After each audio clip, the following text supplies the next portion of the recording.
Bonjour et bienvenue en Guinétopia, la Guinée-Bissau utopique. Je m'appelle Diana Taborda Gomez et je suis la fondatrice de RIPAD Bissau. Et pour ceux qui me connaissent depuis un certain temps, je couvre un projet politique qui porte donc pour l'instant le nom de Guinétopia. L'épisode 0 n'était pas du tout prévu d'être celui-là. J'avais un script déjà écrit à plus de 70% qui présentait ma personne, ma personnalité, mes valeurs. Je traîne avec ce projet de podcast depuis plus d'1 an, mais nous sommes aujourd'hui le samedi 1er mars 2025 et je suis blasée. Je pense que c'est ce mélange de déception et de dépit, mais aussi une pointe de défi et de stratégie qui me fait parler aujourd'hui. Ce podcast s'adresse à la diaspora bissau-guinéenne francophone et si j'ai le courage, je traduirai en anglais. Aujourd'hui, 1er mars 2025, jour 2 de la fin du mandat de Umaro Sissoco Embalo, et le pays vaque à ses occupations comme si de rien n'était.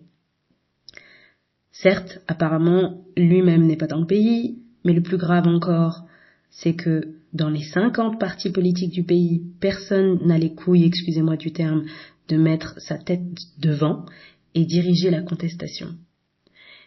Et parce que le saint sauveur Messie DSP n'est pas là non plus, d'ailleurs en 5 ans on l'a pas vu longtemps celui-là, eh bien il y a R comme disent les jeunes. Je ne dis pas que dans les prochaines semaines il ne se passera rien, d'ailleurs j'espère vraiment qu'il se passera quelque chose.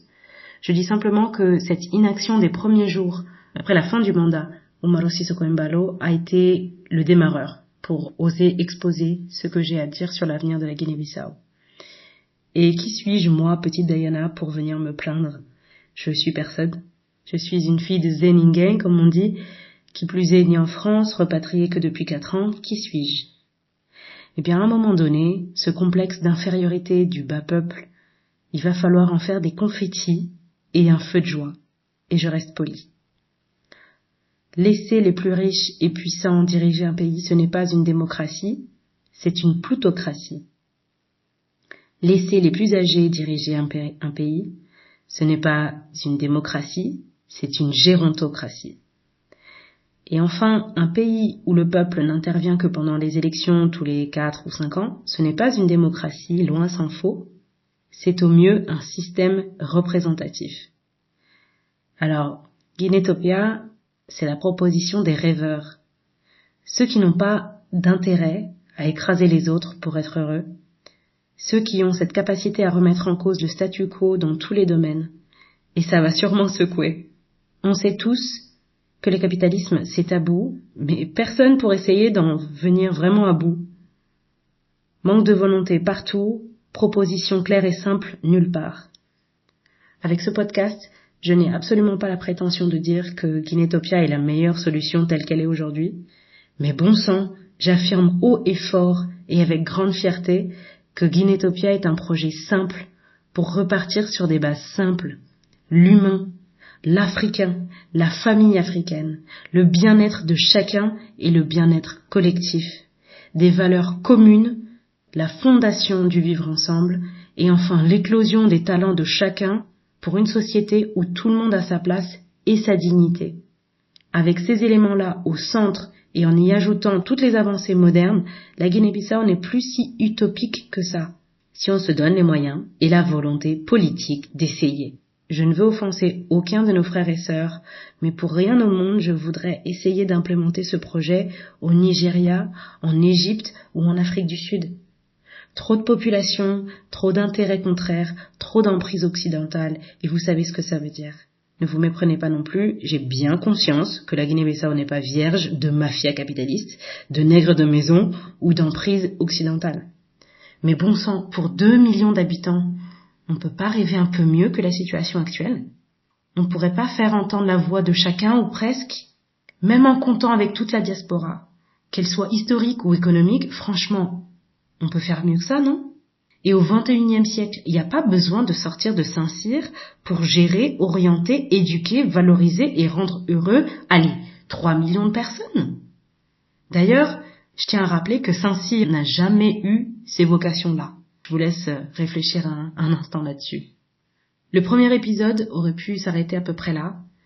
Si je vous ai pas encore convaincu d'écouter les prochains épisodes, alors laissez-moi vous lire la page d'introduction du manifeste Guinétopia que j'ai écrit, qui est la page la plus personnelle, la plus intime, et vous prendrez votre décision à ce moment-là. Guinétopia, document idéologique préparatoire à la révolution des compétents. Avis de lecture. Vous trouverez ici la liste non exhaustive d'idées, de propositions et de bonnes pratiques qui correspondent à mes croyances et à mes valeurs, dans le sens premier de l'utopie, mais loin d'être irréalisable de ce que j'imagine de la Guinée-Bissau de demain. J'ai grandi avec la phrase « Guinée facile compo ». La Guinée est facile à construire. J'espère par ce document prouver un jour que cette phrase est vraie. J'ai l'habitude de dire que l'avantage d'être en retard, c'est de pouvoir s'inspirer des meilleurs pour espérer les surpasser. La chance qu'a notre génération 80, 90, 2000, c'est de pouvoir profiter avec aisance de l'encyclopédie universelle, géante, gratuite et instantanée qu'est Internet. Ainsi, on peut analyser ce qu'il se passe partout dans le monde, comprendre les histoires et les processus qui ont mené à tel ou tel événement. Nous avons aussi l'avantage d'appartenir à un moment de l'histoire où les recherches scientifiques mettent rapidement en lumière les bonnes comme les mauvaises pratiques du passé. Ce document est le travail modeste d'une citoyenne connectée dans le plus grand paradoxe de l'enfant d'immigré qui ne renie pas d'être moitié Bounty, moitié Black Panther. Je ne suis ni docteur, ni professeur, et je n'ai aucune connaissance profonde dans les domaines cités. Cependant, l'idée que je me fais d'une démocratie est le fait de prendre en compte la vie de chaque citoyen, aussi peu érudit soit-il, tant que c'est pour le bien commun. J'essaye de comprendre le monde, et si certaines initiatives répondent à mes valeurs profondes de justice, de transparence et d'équité, alors je les note. Et si demain, je reçois une information contradictoire qui répond encore mieux à mes valeurs, alors je changerai d'avis. Il n'y a que les imbéciles qui ne changent pas, non ?